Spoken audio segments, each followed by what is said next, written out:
Hello students, মই ঋতুপৰ্ণ বৰা আৰু তোমালোকে চাই আছা তোমালোকৰ ইউটিউব চেনেল জ্ঞানম টিউচন। এই চেনেলটোত আমি ক্লাছ 10 ৰ জেনেৰেল সায়েন্স আৰু ক্লাছ 11 আৰু 12 ৰ ফিজিক্স, কেমিষ্ট্ৰি আৰু বায়োলজিৰ বিভিন্ন টপিক বিলাক ডিসকাস কৰি থাকো। গতিকে যদিহে তুমি ক্লাছ 10 ৰ ষ্টুডেন্ট বা ক্লাছ 11 বা 12 ৰ সায়েন্সৰ ষ্টুডেন্ট তেতিয়াহলে মই তোমাক সাজেষ্ট কৰিম যে তুমি এই চেনেলটো সাবস্ক্ৰাইব কৰি লোৱা আৰু লগতে বেল আইকনটো প্ৰেছ কৰি ৰাখা যাতে আমি নতুন ভিডিও দিয়াৰ লগে লগে তাৰ নটিফিকেশন তুমি পাই যোৱা।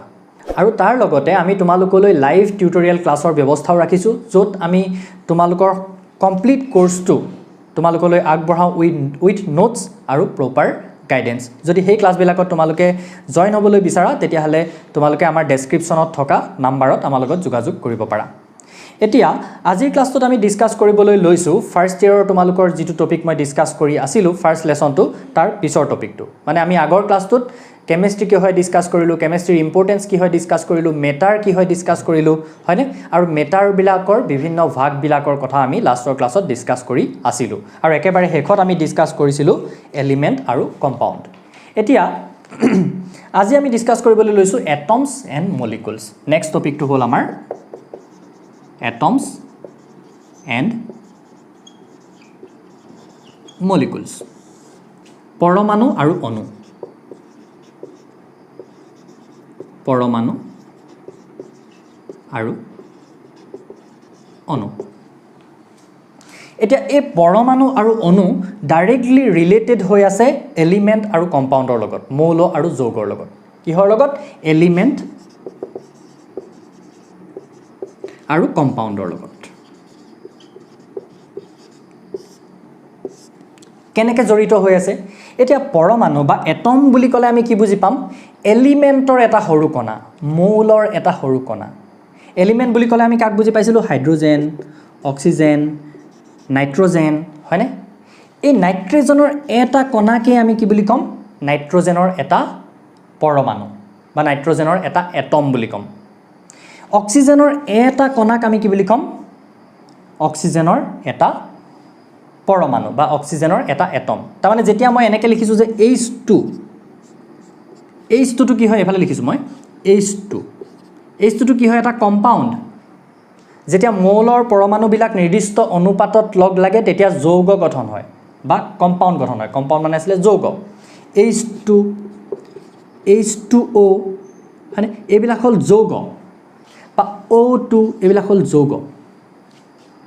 এতিয়া তাৰমানে এই যে ফৰ্মুলাটো লিখিছো এইটোত আমি এনেকৈ ক'ব পাৰো যে হাইড্ৰোজেন মৌলটোৰ ইয়াত কেইটা পৰমাণু আছে? দুটা পৰমাণু আছে। মানে এলিমেন্ট বিলাকৰ এটাক আমি কি বুলি কওঁ? এটা পৰমাণু। এলিমেন্ট বিলাকৰ এটাক আমি এটা পৰমাণু বুলি কওঁ।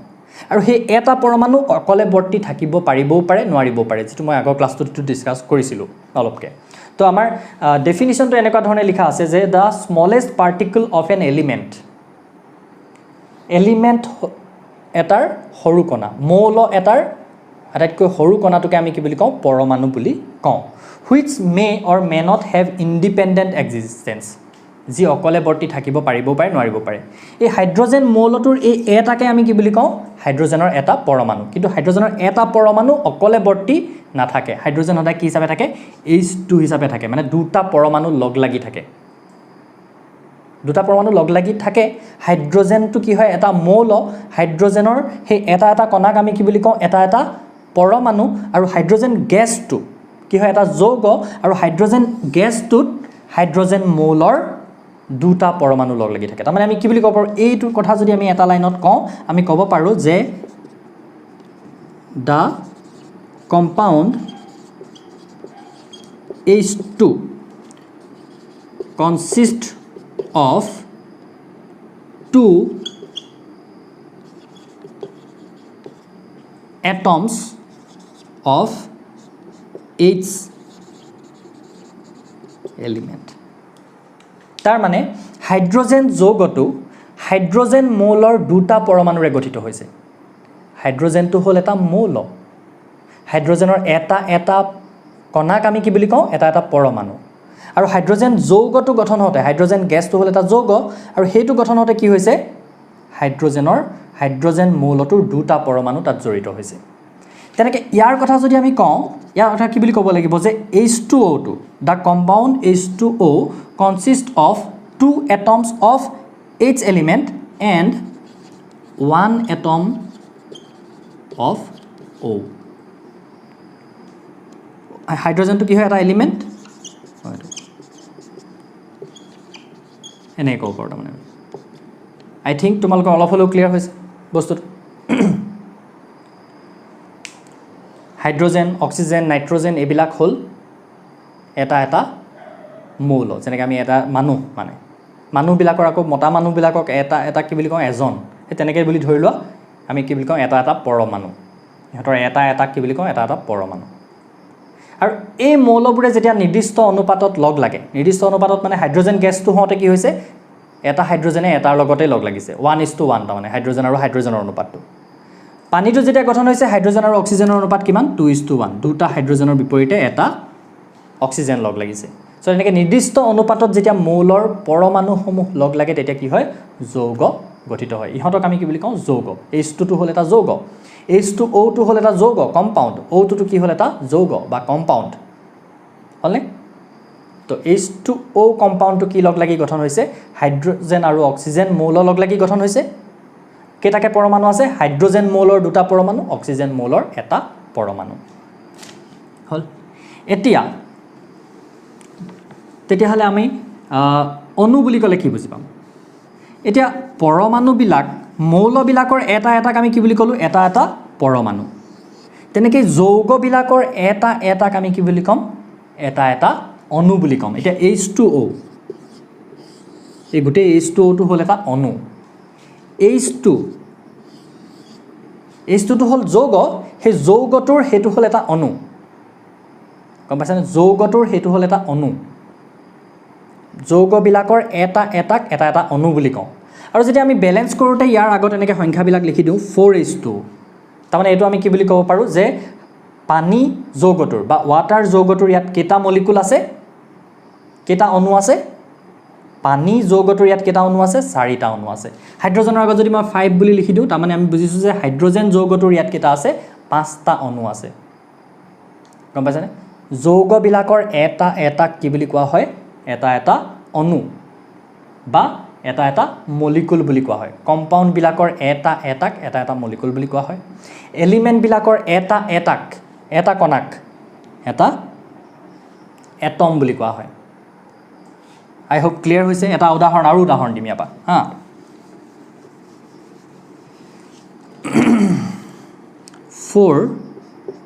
H2SO4 এতিয়া ইয়াত মই যদি কওঁ এলিমেণ্ট কেইটা আছে ইয়াত এটম কেইটা আছে ইয়াত কম্পাউণ্ড কেইটা আছে আৰু ইয়াত মলিকুল কেইটা আছে ইমান যে পেৰি আছোঁ তাৰ কাৰণ আছে দেখিছোঁ যে বহুত ষ্টুডেণ্টে এই সৰু সৰু কথাবিলাক বুজি নাপায় কাৰণে আপাৰ লেভেলত গৈ ঠেকেচা খাই থাকে মানে সো এইটো কাৰণে মই পেৰি যে বুজাইছোঁ এইটো বহুত সৰু বস্তু কিছুমানৰ কাৰণে বহুত সোনকালে কেটচ কৰি ল'ব পাৰিবা কিন্তু কিছুমানে নোৱাৰিবও পাৰে তো সেইটো কাৰণে পেৰি পঢ়াইছোঁ হল এটা এলিমেণ্ট ইয়াত কেইটা আছে ইয়াত এলিমেণ্ট কেইটা আছে ইয়াত এলিমেণ্ট হাইড্ৰোজেন আছে সালফাৰ আছে আৰু অক্সিজেন তিনিবিধ এলিমেণ্টেই আছে ইয়াত তো এলিমেণ্ট 3 তিনিবিধ মৌল আছে ইয়াত হল তিনটা মৌল আছে এতিয়া এটম কিমান আছে ইয়াত পৰমাণু কিমান আছে হাইড্ৰোজেন মৌলৰ কেইটা পৰমাণু আছে আগফালে 4টো লিখি থোৱা মানে 8টা এইটো হিচাপ কৰিবলৈ আমি আগতে শিকিছোঁ কেতিয়া শিকিছোঁ যেতিয়া আমি ৰাসায়নিক সমীকৰণ সন্তুলিত কৰিবলৈ শিকিছিলোঁ হয়নে 8টা হাইড্ৰোজেন আছে 8টা সালফাৰ 4টা 8 4 12 হ'ল হলে অক্সিজেন কেইটা আছে 4 * 4 16টা সো কিমান হৈছিল এইখিনিলৈকে 8 8 12 12 16 28 তো এটম আমি কিমান পালোঁ 28 তো এটমৰ কথাটো বুজি পাইছানে প্ৰত্যেকটো এলিমেণ্টৰ এটা এটাক আমি কি বুলি কওঁ এটা এটা এটম নেক্সট কম্পাউণ্ড কেইটা আছে ইয়াত যৌগ ইয়াত এটাই আছে H2SO4 সালফিউৰিক এসিড যৌগ এটাই আছে তো সালফিউৰিক এসিড যৌগটো গঠন হ'বলৈ কি হয় দুটা হাইড্ৰোজেনৰ লগত এটা সালফাৰ আৰু 4টা অক্সিজেন লগ লাগিব লাগে হল এতিয়া অণু ইয়াত এটাই আছে সৰি যৌগ কম্পাউণ্ড মলিকুল কেইটা আছে 4টা 4 molecules of H2SO4 so I think এই এক্সাম্পলটোৰ পৰা তোমালোকৰ এইটো বস্তু ক্লিয়াৰ হৈছে হয়নে তো আমি কি গম পালোঁ এলিমেণ্টৰ কথা গম পালোঁ যে পিৰিয়ডিক টেবুলত যিবিলাক হাইড্ৰজেন অক্সিজেন নাইট্ৰজেন এইবিলাক থাকে সেইবোৰ প্ৰত্যেকটোকে এটা এটা আমি কি বুলি কওঁ এলিমেণ্ট বুলি কওঁ সেই প্ৰত্যেকটোৰে এটা এটা কণাক আমি কি বুলি কওঁ এটা এটা এটম বুলি কওঁ সেই কণাবিলাকে যেতিয়া নিৰ্দিষ্ট অনুপাতত লগ লাগে বেলেগ বেলেগ এলিমেণ্টৰে হওক বা একেটা এলিমেণ্টৰে হওক এটা হাইড্ৰজেন গেছ বুলি কওঁতে একেটা এলিমেণ্টৰে লগ লাগিছে দুইটা হাইড্ৰজেনেই হাইড্ৰজেনৰ লগত লগ লাগিছে অক্সিজেন গেছ বুলি কওঁতে অক্সিজেন গেছৰ লগত লগ লাগিছে অক্সিজেনৰ লগত লগ লাগিছে হয়নে দুটা অক্সিজেন এটম লগ লাগিছে আৰু কিন্তু কাৰ্বন ডাই অক্সাইড বুলি কওঁতে কাৰ্বনৰ লগত অক্সিজেন লগ লাগিছে একেবিধ মৌলৰ পৰমাণু লগ লাগিব পাৰে বা বেলেগ বেলেগ মৌলৰ পৰমাণু লগ লাগিব পাৰে যৌগ বুলি কওঁতে হ'ল আৰু সেই যৌগবিলাকৰ এটা এটাক আমি কি বুলি ক'ব পাৰোঁ এটা এটা অণু বুলি ক'ব পাৰোঁ বা মলিকুল বুলি ক'ব পাৰোঁ হ'ল আৰু যৌগবিলাক অকলে বৰ্তি থাকিব পাৰে সিহঁতৰ অকলে এক্সিষ্টেঞ্চ থাকে যেনেকৈ আমি অণুবিলাকৰ যৌগ নহয় অণুবিলাকৰ অকলে এক্সিষ্টেঞ্চ থাকে কম্পাউণ্ডবিলাকৰ যিবিলাক মলিকুল থাকে সিহঁতৰ অকলশৰীয়া এক্সিষ্টেঞ্চ থাকেই চবৰে যেনেকৈ ক'লোঁ যে হাইড্ৰজেন পৰমাণু এটাৰ অকলশৰীয়া এক্সিষ্টেঞ্চ নাথাকিবও পাৰে ইণ্ডিপেণ্ডেণ্ট এক্সিষ্টেঞ্চ কাৰণ হাইড্ৰজেন পৰমাণুবোৰ সদায় বেলেগ কিবা এটাৰ লগত লগ লাগি থাকে সাধাৰণতে হাইড্ৰজেনৰ লগত লগ লাগি হাইড্ৰজেন গেছ হিচাপে থাকে কিন্তু এইবিলাক অণু এটা বেলেগ এটাৰ লগত লগ লাগি নাথাকিলেও তাৰ অকলশৰীয়া এক্সিষ্টেঞ্চ থাকিব তো এনেকৈ লিখা হৈছে ডেফিনেশ্যনটো যে the smallest particle of a substance which is capable of independent existence so' পদাৰ্থ এটাৰ আটাইতকৈ সৰু কণা যাৰ ইণ্ডিপেণ্ডেণ্ট এক্সিষ্টেঞ্চ থাকে অকলশৰীয়াকৈ যি বৰ্তি থাকিব পাৰে বা তাৰ সেই এটা কণাক আমি যদি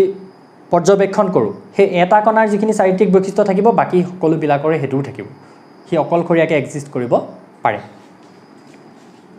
এতিয়া নেক্সট আহিলে properties of matter and there measurement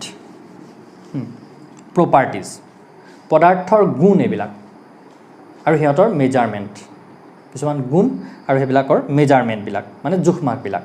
এতিয়া পদাৰ্থৰ গুণ বুলি ক'লে আমি সাধাৰণতে দুবিধ গুণৰ কথা ক'ব পাৰোঁ এবিধ হ'ল ফিজিকেল ভৌতিক এবিধ হ'ল ফিজিকেল প্ৰপাৰ্টিজ এতিয়া আমি প্ৰপাৰ্টিজ বুলিয়ে কম আৰু হা ফিজিকেল প্ৰপাৰ্টিজ মানে ভৌতিক গুণাগুণ বা ভৌতিক ধৰ্ম গুণ বুলি নকয় ধৰ্ম বুলি ক'লে বেছি এপ্ৰপ্ৰিয়েট হ'ব ভৌতিক ধৰ্ম আৰু কিছুমান থাকিব কেমিকেল প্ৰপাৰ্টিজ সম্পত্তি প্ৰপাৰ্টি বুলি ক'লে কি হয় সম্পত্তি ভৌতিক সম্পত্তিবিলাক আৰু ৰাসায়নিক সম্পত্তিবিলাক কি আছে পদাৰ্থৰ হ'লে এটা দুইবিধৰ মাজত এটা ডিফাৰেঞ্চ আছে ডাঙৰ ডিফাৰেঞ্চ আছে ভৌতিক প্ৰপাৰ্টি সেইবিলাক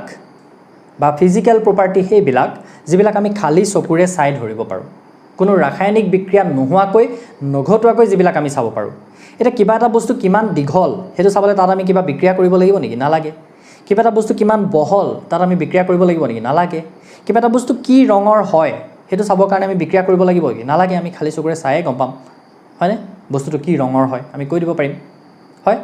বা কিবা এটা বস্তু সোৱাদটো কেনেকুৱা হয় সেইটো আমি কৈ দিব পাৰিম হয়নে একো বিক্ৰিয়া কৰি নোচোৱাকৈ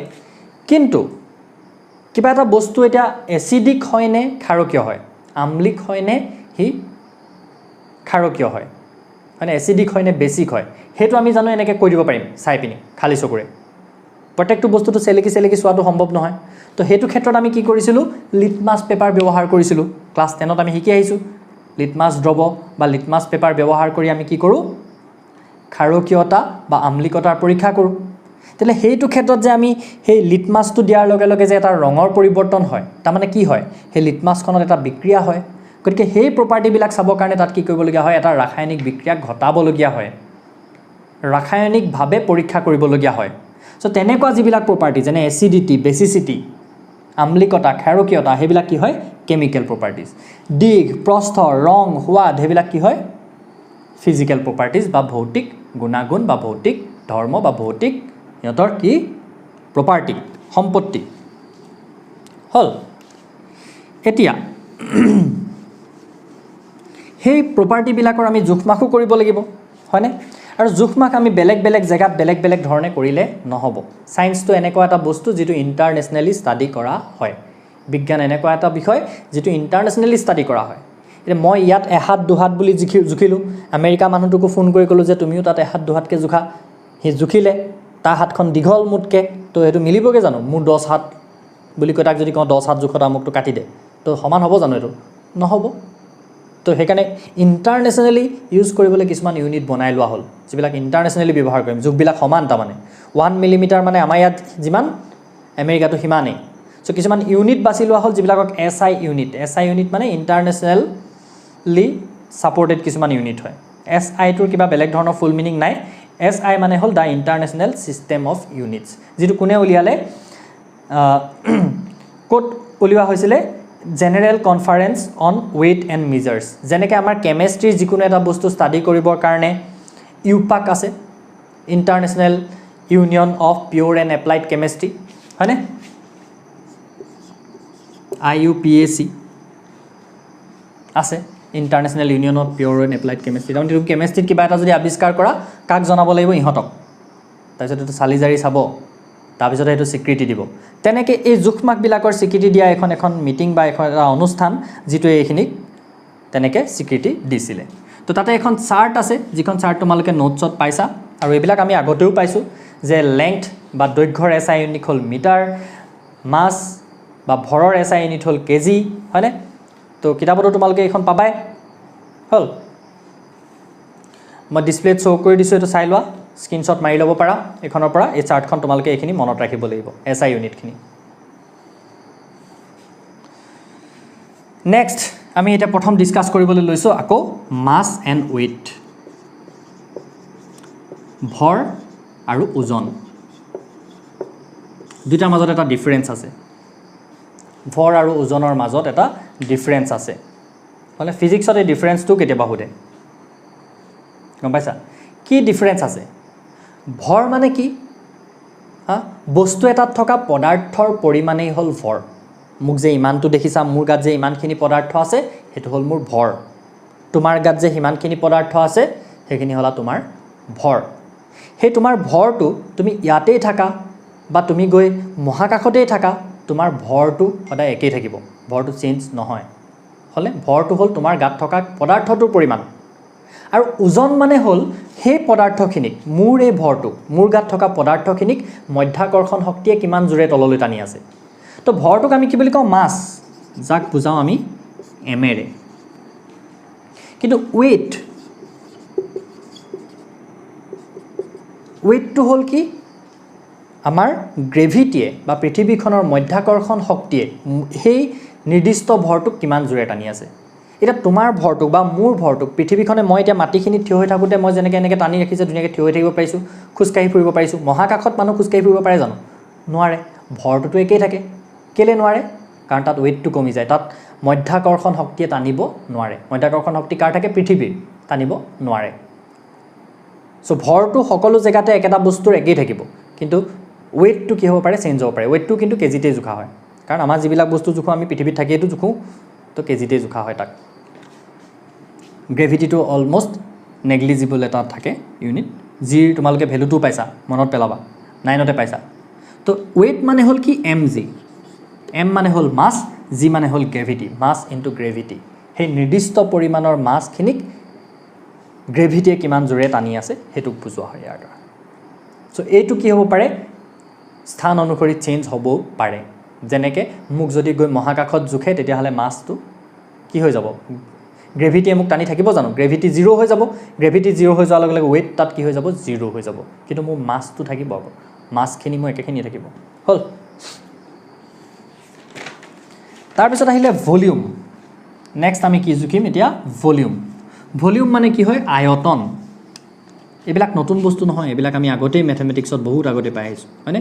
ভলিউম মানে হ'ল আয়তন বুলি কেতিয়া জোখোঁ যেতিয়া এটা বস্তুৰ দীঘ আৰু প্ৰস্থৰ লগতে তাৰ উচ্চতা থাকে এতিয়া এইটোৰ মই ধৰি ল'লোঁ এইটো লেংথ হ'ল এইটো তাৰ ব্ৰেথ হ'ল এইটো হ'ল তাৰ কি হাইট এই বক্সটোৰ উচ্চতাটো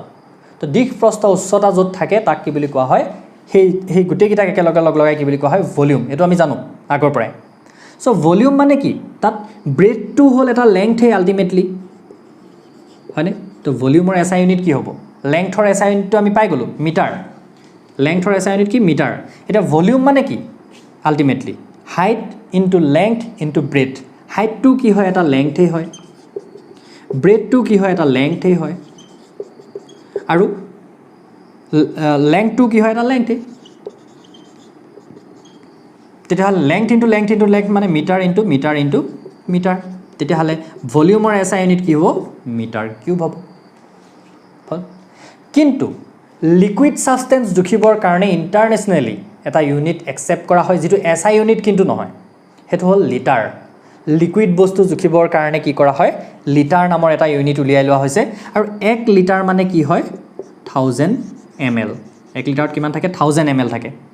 আৰু 1000 সেন্টিমিটাৰ কিউব মানে হল 1 ডেসিমিটাৰ কিউব বা 1 লিটাৰ 1 লিটাৰ মানেও তোমাৰ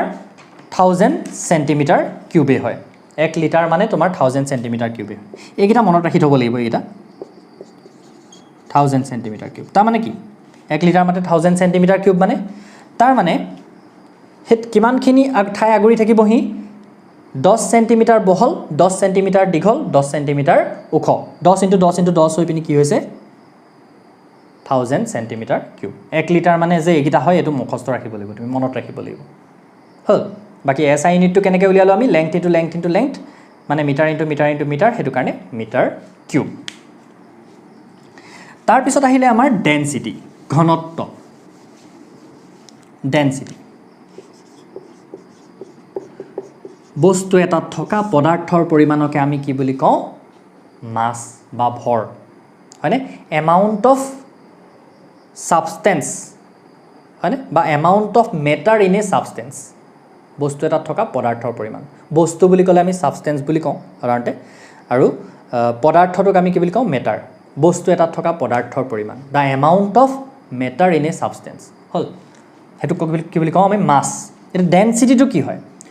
ডেনসিটি মানে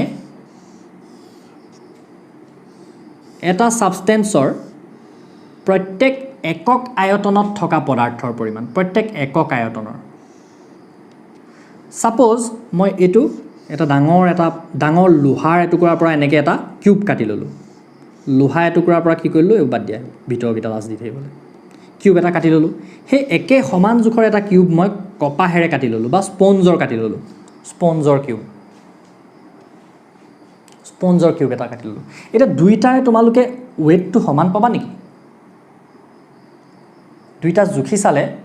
তাৰ ওয়েট সমান ওলাব নেকি নোলাই বেলেগ বেলেগ ওলাব কাৰণটো কি কাৰণটো তাৰ মানে কি দেখিবলে যদিও সমান দেখিছো তাৰ মানে সমান দেখিবলে থকা বস্তু দুটাত বস্তু এটাত থকা পদাৰ্থৰ পৰিমাণ এটো কি বুলি কলো মই একক আয়তনত থকা পদাৰ্থৰ পৰিমাণ সাপোজ এটো মই একক আয়তনত লৈছো 1 মিটাৰ দীঘল 1 মিটাৰ বহল 1 মিটাৰ প্ৰস্থ এটো 1 মিটাৰ দীঘল 1 মিটাৰ ওখ 1 মিটাৰ প্ৰস্থৰ লৈছো হেতুকে মই একক আয়তন বুলি কৈছো দুইটা হল একক আয়তনত আছে এটা পদাৰ্থৰ পৰিমাণ একক আয়তনত থকা পদাৰ্থৰ পৰিমাণকে আমি কি বুলি কওঁ ডেনসিটি এটা ইয়াৰ যে মাসটো বেলেগ পাল ইয়াৰ যে ওয়েটটো বেলেগ হ'ব ইয়াৰ বেলেগ হ'ব এটো ষ্টোন বা এটো আইৰন লোহা আৰু এটো স্পঞ্জ তো অবিয়াসলি তোমালোকে এটো ধাৰণাটো কৰিব পাৰিছা কোনটো পাতল লাগিব দাঙি চাওতে এটো পাতল লাগিব তাৰ মানে কি একে সমান জোখত আছে হয় কিন্তু তাত পদাৰ্থৰ পৰিমাণ কম আছে তাৰ মানে তাৰ ডেনসিটি কম তাৰ ঘনত্ব কম ইয়াৰ একে সমান আকাৰে লৈছো কিন্তু এটা আমি গধুৰ পাইছো তাৰ মানে কি ইয়াৰ ঘনত্ব বেছি তাৰ মানে তাৰ একক আয়তনত এটা নিৰ্দিষ্ট জোখত ইয়াৰ সমান এটো নিৰ্দিষ্ট জোখটোত কি হৈ আছে বেছিকে পদাৰ্থ সমাই আছে তাৰ মানে হেতু কি হল মাস পাৰ ইউনিট এৰিয়া বুলি কলো হয়নে প্ৰত্যেক একক আয়তনত থকা পদাৰ্থৰ পৰিমাণ তাক আমি কি বুলি কওঁ মাস পাৰ ইউনিট ভলিউম তাক যদি ম্যাথমেটিক্যালি লিখো কি হ'ব এটা এটো পাইছো আমি এটো ম্যাথমেটিক্যালি নোপোৱাকে থকা নাই ম্যাথমেটিক্যালি তাৰ মানে কি ডেনসিটি মানে মাস বাই ভলিউম এটো পাইছো আমি 9তে পাইছো এটা মাসৰ এসআই ইউনিট কি কেজি ভলিউমৰ এসআই ইউনিট অলপ আগত কি পালো মিটাৰ কিউব তাৰ মানে ডেনসিটিৰ এসআই ইউনিট কি কেজি পাৰ মিটাৰ কিউব ডেনচিটিৰ SI ইউনিট কি হ'ব kg per meter cube হল ঘনত্ব কি হয় বুজি পালো ডেনচিটিৰ SI ইউনিট কেনেকৈ উলিয়াব লাগে আমি বুজি পালো ডেনচিটিটো যেহেতু মাস পাৰ ইউনিট এৰিয়া বা ইউনিট ভলিউম তাহলে ভলিউমৰ SI ইউনিট হল তলত মিটাৰ কিউব আৰু ওপৰত কেজি মাসৰ ইউনিট কেজি পাৰ মিটাৰ কিউব নেক্সট আহিলে আমাৰ টেম্পাৰেচাৰ উষ্ণতা মই আগৰ যিখন প্লেলিষ্ট বনাইছিলো তাত বহুত ষ্টুডেন্টে সুধি থাকে টেম্পাৰেচাৰটো এবাৰ বুজাই দিব মই এইটো কথা বুজি পোৱা নাই যে উষ্ণতাৰ বিষয়ে নজনা ষ্টুডেন্ট কোন আছেনো উষ্ণতা মানে কি কোনে নাজানেনো টেম্পাৰেচাৰ মানে হল উষ্ণতা মানে কি তাপৰ এটা মাপ তাপ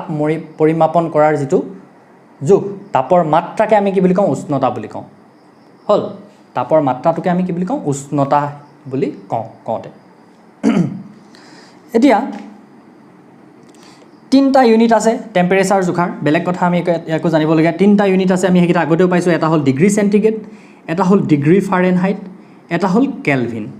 এটা বেলেগ একো নালাগে আমি জাস্ট ইটোৰ পৰা হিটোলৈ ইয়াক ট্ৰান্সফাৰ কৰিব জানিব লাগিব আৰু SI ইউনিটটো কি টেম্পাৰেচাৰৰ কেলভিন এটো কিন্তু জানিব লাগিব টেম্পাৰেচাৰৰ SI ইউনিটটো হল কেলভিন এতিয়া আমি সাধাৰণতে কেলভিনৰ পৰা সেন্টিগ্ৰেডলৈ আৰু সেন্টিগ্ৰেডৰ পৰা কেলভিনলৈ নিব লগিয়া হ'ব ইয়াত তোমালোকে আৰু আমি দুটা ইকুৱেশ্যন পাই থৈছো ডিগ্ৰী ফাৰেনহাইটৰ পৰা যদি আমি কেলভিনলৈ নিব লগিয়া হয় 9/5 বাই ডিগ্ৰী সেন্টিগ্ৰেড প্লাস 32 এটো ইউজ কৰিব লাগিব ডিগ্ৰী সেন্টিগ্ৰেডৰ পৰা ফাৰেনহাইট আৰু ফাৰেনহাইটৰ পৰা ডিগ্ৰী সেন্টিগ্ৰেডলৈ নিবলৈ তাৰমানে যদি তোমাক দিয়া আছে যে 5 ডিগ্ৰী সেন্টিগ্ৰেডক কেলভিনলৈ ফাৰেনহাইটলৈ নাই তেতিয়া আমি ইয়াত কি বহাই দিম 5 বহাই দিম তেতিয়া আমি গোটেই বস্তু ফাৰেনহাইটত পাই যাম হল সেন্টিগ্ৰেডটো দিয়া আছিল আমাক 5 ডিগ্ৰী বুলি তেতিয়া আমি কি পাই যাম ফাৰেনহাইটত পাই যাম আকৌ যদি দিয়া আছে তোমাক 5 ডিগ্ৰী ফাৰেনহাইটক ডিগ্ৰী সেন্টিগ্ৰেডলৈ নে তেতিয়া ডিগ্ৰী সেন্টিগ্ৰেড হিচাপে থাকিব তেতিয়া আমি তাত কি বহাম ফাৰেনহাইটৰ জায়গাত 5 টো বহাম আৰু এটোক সলভ কৰিম তেতিয়া কি ওলাব ডিগ্ৰী সেন্টিগ্ৰেডত তাৰ ভ্যালুটো ওলাব বাকি কেলভিন ইয়াত 273.15 বুলি তোমালোকৰ নোটটো দিয়া আছে কিন্তু আমি 273 বুলি তাক ক্যালকুলেট কৰা হয় তাৰ মানে কেলভিন থাকিলে কি কৰিম আমি ডিগ্ৰী সেন্টিগ্ৰেড প্লাস 273 কেলভিন তাৰ তোমাক যদি কয় যে 1 ডিগ্ৰী সেন্টিগ্ৰেডক 2 কেলভিনলৈ নিয়া তেতিয়াহলে আমি কি কৰিম ইয়াৰ জায়গাত 1 বহাই দিম যদি কয় যে 2 ডিগ্ৰী সেন্টিগ্ৰেডক কেলভিনলৈ নিয়া ইয়াত 2 বহাই দিম একদম ইজি হল এটো কেলভিনটো ইয়াত নিলিখো কেলভিন নিছো হল তো এটোই হল তাৰ উপায় I think তোমালোকে বুজি পাইছা সো আজি ক্লাছত ইমানখিনি কথাই ডিসকাস কৰিলো নেক্সট ক্লাছত আমি সাইন্টিফিক নোটেশনৰ কথা পঢ়িম হল যদি ক্লাছটো কৰি তোমালোকৰ ভাল লাগিলে অলপ হলে উপকৃত হৈছো বুলি ভাবিছা তেলে লাইক কৰিবা কমেন্ট কৰিবা আৰু চেনেলটো যদি সাবস্ক্ৰাইব এতিয়াও কৰা নাই কৰি লবা লগৰীয়া সকলৰ লগত শেয়াৰ কৰিবা তেতিয়া আমিও গ্ৰো কৰিব পাৰিম মোটিভেট হ'ম এনেদৰে তোমালোকক হেল্প কৰি থাকিবৰ বাবে থ্যাংক ইউ সো মাচ